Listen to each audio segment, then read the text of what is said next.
की पूर्व संध्या में जिस किसी पदाधिकारी ने इस अवैध पत्र को, अवैध मैं इसलिए कहता हूं कि उसके केवल एक अधिसूचना निर्गत की गई थी। अधिसूचना निकालने का प्राधिकार सरकार के अधीनस्थ पदाधिकारी का है, निदेशक को यह अधिकार नहीं होता है। इसलिए निदेशक का यह आदेश अवैध है। दूसरा अवैध का कारण है कि न्यायालय का आदेश हो चुका है। वह आदेश 2019 में हुआ और उसी आदेश के अनुपालन में विभागीय अधिसूचना संख्या 1500/22/19 ये अधिसूचना है। वरीयता निर्धारण की शर्तें हैं उसमें, कौन वरीय रहेगा कौन कनीय रहेगा। और उसी की कंडिका 8 में स्पष्ट है कि 2 वर्षों का परिवीक्षमान यानी अंग्रेजी में ऑन प्रोबेशन कहते हैं। तो नवनियुक्त जो हैं उनकी सेवा अवधि 2 वर्षों की पूरी नहीं हुई, वे किसी भी कीमत पर किसी भी विद्यालय में प्रभारी नहीं हो सकते हैं। प्रभारी प्रधानाध्यापक नहीं हो सकते। न्यायालय ने कहा और सरकार शिक्षा विभाग की ही अधिसूचना है, दोनों का उल्लंघन करने का अपराध किया शिक्षा विभाग के तत्कालीन निदेशक बैद्यनाथ यादव ने। और उन पर अवमानना का तो मुकदमा चलेगा ही। आज राज्य कार्यकारिणी ने फैसला लिया है कि हम 2 अक्टूबर को इस अवमानना, न्यायालय की जो अवमानना हुई और खुद विभागीय अधिसूचना की जो अवमानना हुई, उसके विरुद्ध हम महात्मा गांधी की प्रतिमा के सामने 2 अक्टूबर को उपवास करेंगे, प्रतिरोध मनाएंगे पूरे राज्य के सभी विद्यालयों। 2 अक्टूबर को प्रतिरोध मनाएंगे, उपवास करेंगे। हाँ, और इसके साथ ही और भी जो लंबित हमारी समस्याएं हैं, खास करके जो हमारे पुराने नियोजित शिक्षक हैं, जिन्होंने काफी दबाव में, काफी विरोध में और विवश होकर के सक्षमता परीक्षा दी और कुछ लोगों ने नहीं भी दी, तो उनके संबंध में हम लोग शुरू से कह रहे हैं कि ये सामूहिक तबादले की नीति का परित्याग कीजिए। जो जहाँ चाहते हैं उनको जाने दीजिए, ऐच्छिक तबादला कीजिए। हाँ, जो महिलाएं हैं, जो दिव्यांग हैं, उनका तो पहले से भी नियम था ही कि क्या रोज पिंगिल पढ़ता है, यहाँ का मंत्री पढ़ता है, उप मुख्य सब पढ़ रहा है। अरे पहले का नियम पढ़ते का ही नहीं है। ऐसा कम पढ़ लोग सब है। पहले भी अब महिला का, लेकिन क्या नहीं तबादला, पहले भी दिव्यांग के लिए क्या नहीं, दूर दूर गोद में बेटियों को लेकर के जा रही है। गोपालगंज की बेटी किशनगंज में, किशनगंज की बेटी रोहतास में, दुर्घटनाएं भी हो रही रोज। हमारा शिक्षक दिवंगत हो गया अविनाश, जिससे दुखद आज तक 50 साल का मेरा संग जीवन है। यह दुखद घटना घटी नहीं, इसको मैं संस्थागत हत्या मानता हूँ। संस्थागत हत्या ये अपराध किया है इसने। और हम ऐच्छिक तबादला चाहते हैं। हम सेवा की निरंतरता, जब से हमारे शिक्षक नियोजित नियुक्त हुए हैं तब से सेवा की निरंतरता, उनकी प्रोन्नति, ये तो निश्चित रूप से।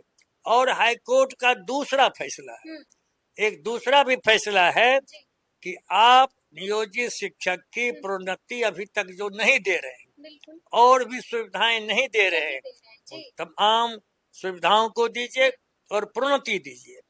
और उसी में दूसरी अधिसूचना भी जारी की गई कि प्राथमिक की अलग इकाई है और माध्यमिक की अलग इकाई है। आपने इस संरचना को तोड़ने का भी अपराध किया है। न्यायालय ने दोनों के संबंध में स्पष्ट आदेश दिया था।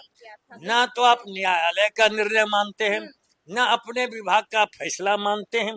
ये अंधा कानून हम चलने नहीं देंगे, एकदम नहीं चलने देंगे। कानून चलने नहीं देंगे। लेकिन हम आपसे आपसे ये भी जानना चाहते हैं, देखिए अभी आपने कई बातों का जिक्र किया, देखिए माध्यमिक शिक्षक संगठनों ने खुली चेतावनी दे दी है, खुला अल्टीमेटम दे दिया है और साफ साफ कह दिया है कि अगर सरकार आदेश वापस नहीं लेती है तो एक बार फिर से बड़ा आंदोलन होगा। निश्चित रूप से, उतना ही नहीं जी, ये माननीय मुख्यमंत्री हाँ हाँ, ने विधानमंडल में घोषणा की बिल्कुल कि बिल्कुल। 10 से 4 विद्यालय चलेगा।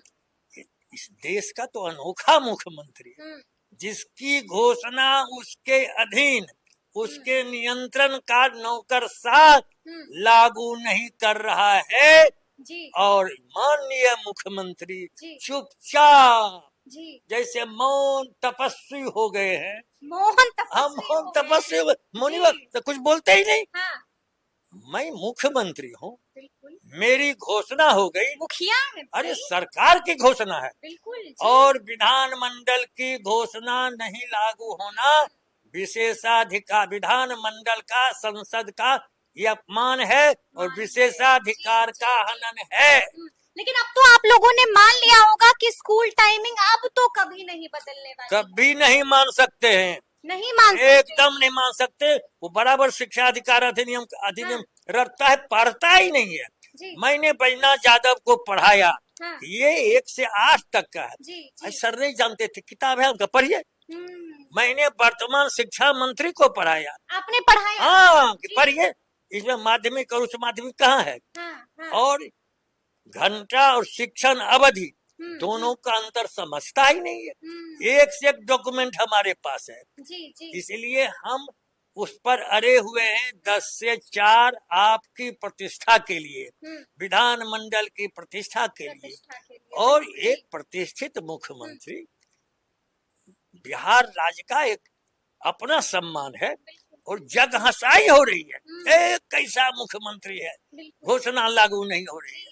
इसलिए मुख्यमंत्री के सम्मान के लिए भी, विधानमंडल की मर्यादा की रक्षा के लिए भी 10 से 4 को लागू करवाना होगा। 10 से 4 को लागू करवाना होगा। जैसा कि मैंने शुरू में ही कहा कि लगातार माध्यमिक शिक्षक संगठन, आप लोग लगातार ये कह रहे हैं कि आंदोलन होगा अगर बात नहीं मानी तो आपको लगता है कि सरकार अपना फैसला वापस लेगी, सरकार यू टर्न लेगी? देखिए, आज तक जितनी भी उपलब्धियां हमारी हैं, हाँ, सबको हमने लड़ करके ही हासिल किया।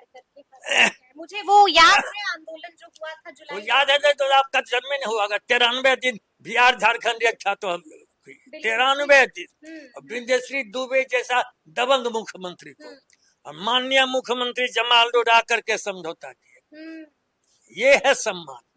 खुद नीतीश कुमार को भी हमने यहाँ सम्मान दिया था।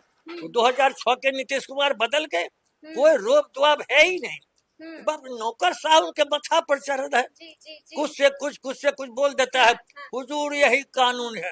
अरे कानून गलत पहराता है, ये गुमराह नौकरशाह करता है माननीय मुख्यमंत्री जी। और माननीय मुख्यमंत्री जी गुमराह हो जा रहे हैं, गुमराही हो रहे हैं, गुमराही हो रहे हैं। अभी अभी आप लोगों ने बड़ी मीटिंग की यहाँ पर, क्या कुछ फैसला लिया गया इस कार्यकारिणी की बैठक? कह तो रहे कार्यकारिणी ने बर्दाश्त किया, बर्दाश्त किया। हमने समय दिया सरकार को।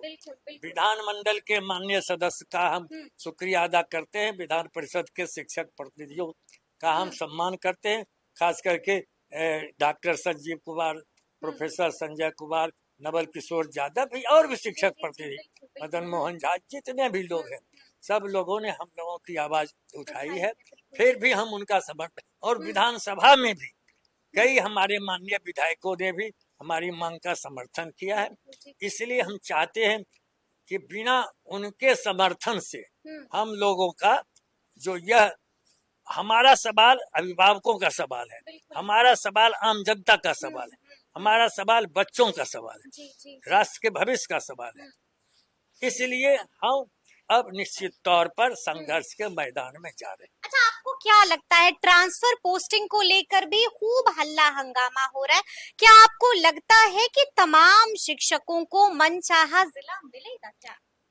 देखिए, मनचाहा जिला मिले नहीं, तो दूसरी बात है। आप लिखिए कानून में कि हमको मनचाहा जिला दीजिए, जी। बाकी बात तो अलग है कि हमको मिलेगा कि नहीं मिलेगा, कि जब समस्या आएगी तब फिर हम लोग देखेंगे। लेकिन आपको महिला दिव्यांग के लिए विशेष प्रबंध करना पड़ेगा। बिल्कुल। और जो हमारे शिक्षक जहाँ जाना चाहते हैं उनको आप जाने दीजिए। आप तनाव में रह के गुणात्मक विकास नहीं कर सकते, बिल्कुल नहीं कर सकते। दबाव में प्रताड़ित अपमानित करके कोई काम नहीं कर सकते। डंडा पर हम मानने वाले नहीं हैं। डंडा पर हम मानने वाले हम बर्दाश्त नहीं करेंगे।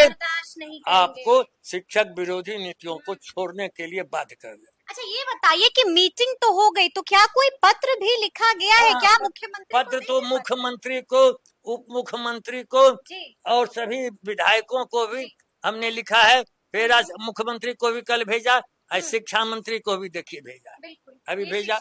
हाँ, ये दोनों मुख्यमंत्री को, मुख्यमंत्री को भी भेजा है, सबको। हाँ, दोनों डिप्टी सीएम को भी भेजा है, माननीय विधान परिषद के सदस्यों को भी भेजा है, और फिर प्रेस में भी भेजा है। और आपसे हमारा अनुरोध है कि इसको खूब प्रसारित कीजिए। हाँ, आपकी ऐसे भी लाइव सिटीज की लोकप्रियता है आम लोगों में। सरकार के कानों तक अभी तो उनके कान में जू नहीं रह रही, लेकिन अब शिक्षक एकताबद्ध होकर के, नए और पुराने सभी शिक्षक एकताबद्ध होकर के सरकार के खिलाफ जंगे मैदान में। अच्छा, हमने देखा था, ये मेरा आखिरी सवाल होगा आपसे, कि कुछ दिनों पहले आपकी मुलाकात शिक्षा मंत्री से भी हुई थी और उस वक्त भी आपने उनके सामने कई मांगे रखी थी। मांगे पूरी हुई कि आप भी अधूरी? 9 अगस्त को ही बिहार माध्यमिक शिक्षक संघ का प्रतिनिधि मंडल मिला था। बिल्कुल। और जिन मांगों की चर्चा भी मैंने की है, उन तमाम मांगों के संबंध में सौहार्दपूर्ण वातावरण में माननीय शिक्षा मंत्री से बातचीत हुई और ये सम्मत थे कि सब पर हम फैसला लेंगे। तो फैसला लिया शिक्षा मंत्री? कुछ नहीं लिया। नहीं लिया। तो क्या लगता है, अभी आपने पत्र तो लिख दिया है, क्या लगता है पत्र पर सुनवाई होगी? अब निश्चित सुनना ही भी इंतजार का लंबा दौर। ये लोकतंत्र है। लोकतंत्र में सरकार को जनता की आवाज सुननी पड़ेगी। तो सुना आपने क्या कुछ कहा है।